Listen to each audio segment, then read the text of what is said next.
The housing prices in North Idaho went up 33% last year, and the inventory stayed pretty low. So the question I keep getting asked is, Trent, what do you think the market's going to look like in 2022?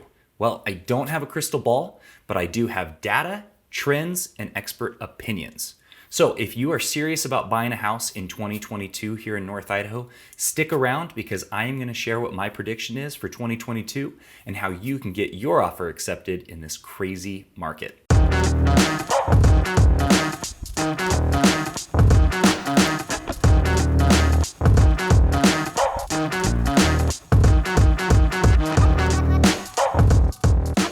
Hey guys, my name is Trent and I'm a realtor here in Idaho. If this is your first time to my channel and you're interested in what it's like eating, sleeping, working, playing, or buying real estate here in Idaho, then this is the channel for you. Go ahead and tap the subscribe button, hit the notification bell so every time I come out with a new video, you get notified. Now guys, a few weeks back, I mentioned that I was gonna be having to step away because I need to get surgery on my hip.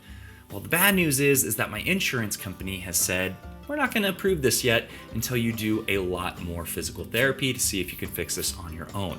The good news, I'm here, I'm available, so if you are serious about moving to Idaho and you would like to talk to me about it to see if Idaho is gonna be a good fit, go ahead and reach out with a phone call, text, or email. I am available day, nights, weekends, does not matter. I love helping people get set up here, so make sure you give me a call. So let's dive in. Like I said, I don't have a crystal ball, but I do have data, market trends, and expert opinions that help me come up with what I believe is a pretty solid prediction of what the housing market is gonna look like here in North Idaho. And guys, let me know in the comments section after watching this video if you agree with my 2022 predictions or if you think they're off, and let me know why you think that.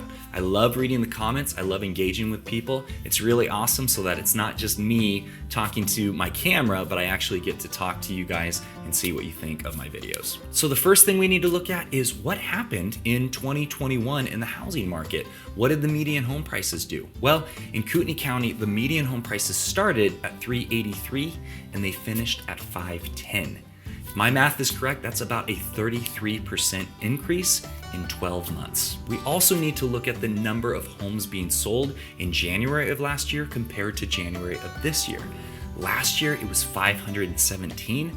This year, it's only 356. That's around 45% less homes sold at the same time last year. Now we know that the past doesn't always equal the future, so we need to look at some of the factors that was driving that growth last year and see how they compare to this year. The first major factor is pretty obvious: politics.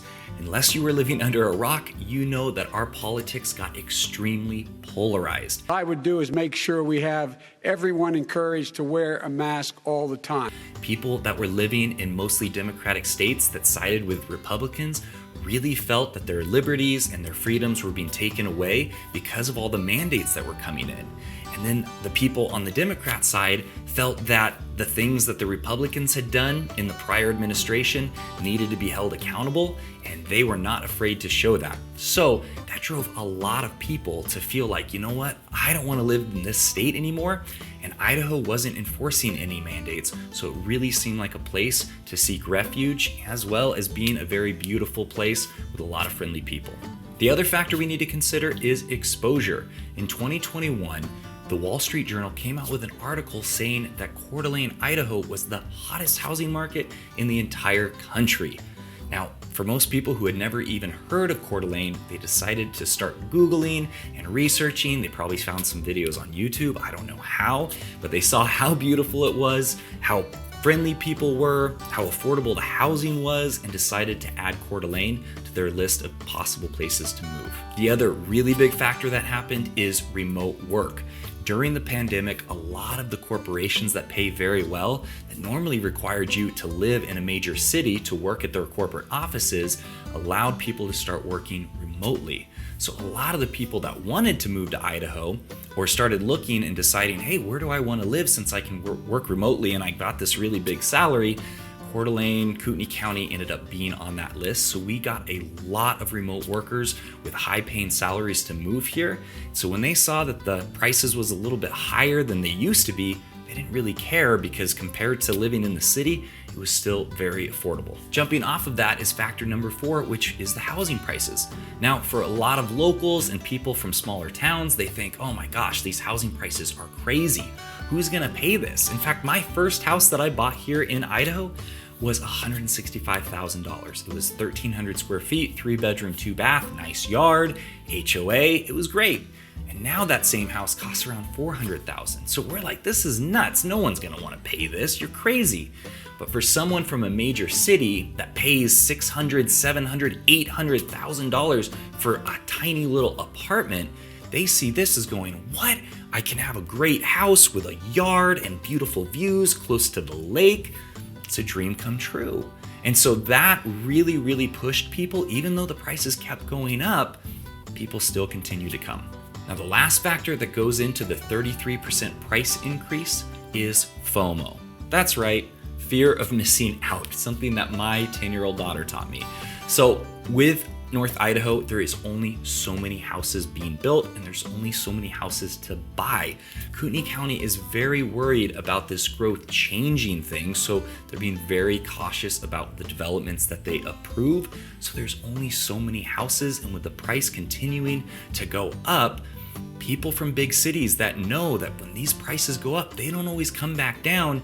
They have a fear of missing out, so they're willing to pay what it takes to get a house here in Idaho, knowing that their investment is going to be pretty safe because the market is looking like it's going to continue to go up, and the Airbnb can well pay for their mortgage and make them additional money if they ever need to go back into the office to work or move. So FOMO was definitely a major factor of people continuing to buy. So that leads us to today. What factors from last year have changed and what factors are still the same? So politically, things are feeling like they're starting to calm down a little bit. States like California, Oregon, New York, even Washington is starting to discuss maybe getting rid of some of these mandates and allowing people to have their liberties and choose if they want to wear a mask or not.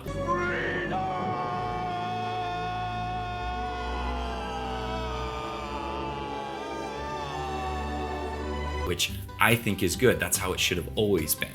Now, there is the factor though that a lot of the political parties showed their hands and people are a little bit worried about what the future holds. So I think that that is a factor in maybe lessening. Not as many people are willing to make that jump to Idaho, but I still think that quite a few are. The other factor is the housing prices. They're not as affordable as they were last year.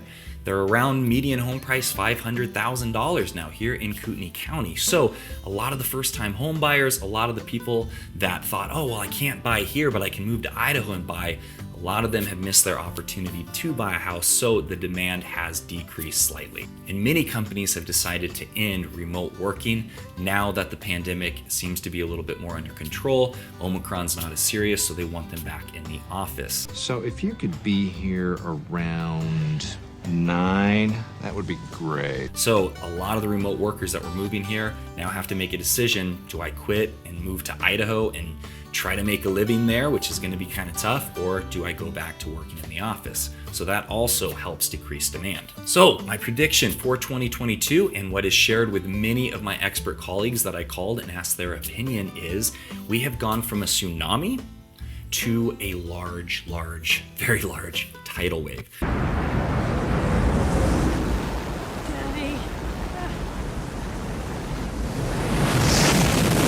There is still a ton of demand for people wanting to live in Idaho. In fact, we have clients that we started working with at the beginning of last year that are just now able to pull the trigger. They're like, okay, I better buy a house now. And so they're finally deciding now's the time. I'm not going to wait for the market to come down. So overall, a lot of the factors that were driving that price to essentially go through the roof have changed, but my prediction is that the housing market is still going to continue to increase. The prices are going to increase, and there's a big reason why. I mentioned it before, Kootenai County does not want this area to change drastically. A lot of the locals don't want it, the people moving here don't want it, so they are limiting the growth. They're limiting the approvals that they're giving for the developments. They don't want to have high density housing. Well, as we learned in Econ 101, when there's strong demand for a product and the supply is limited, the prices must go up until equilibrium is met. I don't think we've met that equilibrium yet. I think we're getting closer. I think as the prices continue to go up, hopefully we'll get closer to that equilibrium.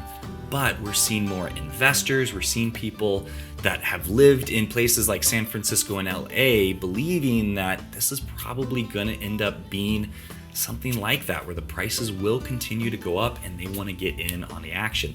Not all of them. In fact, that's a very small percentage of the clients that we work with. Most of them are good families that just want to be in a safe place. They see what Idaho has to offer and they want a part of it. But either way, the demand is still strong. There's limited supply, and so the prices are going to continue. Probably not as much. We don't think that they're going to go up another 33%. That would be crazy, but we do think that they're definitely not coming down, and they are going to continue to go up. So for those that are still with me and have not been scared off by this information, and you're saying, you know what, I don't care, I'm buying a house in Idaho, here's how to get your bid accepted. First, have your ducks in a row. Any offers that have major contingencies, like I need to sell my house first before I can actually purchase yours, are not even going to be considered right now. And even if you have an offer that's best and highest, when the seller sees that kind of contingencies, they go, no, I'm not going to do that. I'm going to go with the offer that can move now. Now, I know that sounds pretty crazy. Like, Trent, if I sell my house, what am I gonna do? I'm gonna live on the streets? No, I don't wanna sell my house first. But there are tools that you can use as the seller to be able to sell your house and still stay in it and then find your house up here in Idaho. It's called rent back. After you sell your house, you work into the contract, you tell your listing agent, hey, I need to rent back this house for 90 days so that I can get to Idaho and find the house that I'm looking for. That allows you to stay in your house. You don't have to move out until you find your house. You can even leave earlier. A lot of times the buyers are like, yeah, 90 days max, but if you want to leave in 30, that works great too. So that's a really great tool, and there's other tools you can use, but you definitely need to make sure that your house, that's not a contingency, because you're not going to be able to get your offer accepted here in North Idaho. My next tip is work with a local lender. Now, I know a lot of agents will say, oh yeah, work with my lender. You got to work with my... It's not about that. We have literally lost out on offers that were highest and best because our clients said, no, I've already got an agent here in California or Colorado or whatever. The seller sees that and goes, yeah, no thanks. And the reason being is they're not local. They don't have a local reputation.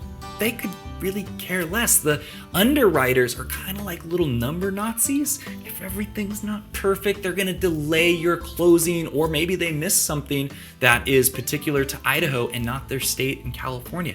Seen it happen. In fact, I had it happen when I bought my last house. It was a pain in the butt. So we do have lenders that we can connect you with if you don't know a local one, but definitely use a local lender. The next one is kind of a tough one. Not everyone can do it, is try to be here when you make an offer. The reason being is that some of the sellers, they are not even considering an offer unless you have been here and walked through the house. Now, we have gotten deals done where the clients made the offer, they got it accepted, they flew up in the time before the inspection and were able to do a walkthrough and decide, yep, this is the house for me, but it doesn't always work. So if you can, take a trip up here. I always recommend, if you've never been here, you've got to come to Idaho first. This place is not for everyone. So you want to check it out, make sure you get a good feeling for it, decide this is the place that I want to be. Of course, we can always do video walkthroughs with you if you are interested in a house and you want to make an offer, but it is better to be here if you can. My last tip is don't expect to get a deal in this market. Well, we're supposed to haggle. No, I've got to get... What do you mean, no? I haven't got time. Well, give it back then. No, I just paid you. But Yeah. this bloke won't haggle. We have a couple of clients. I love them. I love all my clients, but they're waiting for a deal and they're writing offers and trying to time the market, I think, on like, oh yeah, people are getting desperate. It's not happening right now, and we're having to write a lot of offers. They're getting frustrated, we're getting frustrated, and it's going nowhere. So I always tell my clients that call me, you really have to have it made up in your mind. If you're serious about moving here, you've got to show it in your offer. Now, that doesn't always mean more money, but sometimes it does. You just have to be able to write a strong offer showing them that I'm serious about buying your house. I've got all my ducks in a row and we're ready to make a move.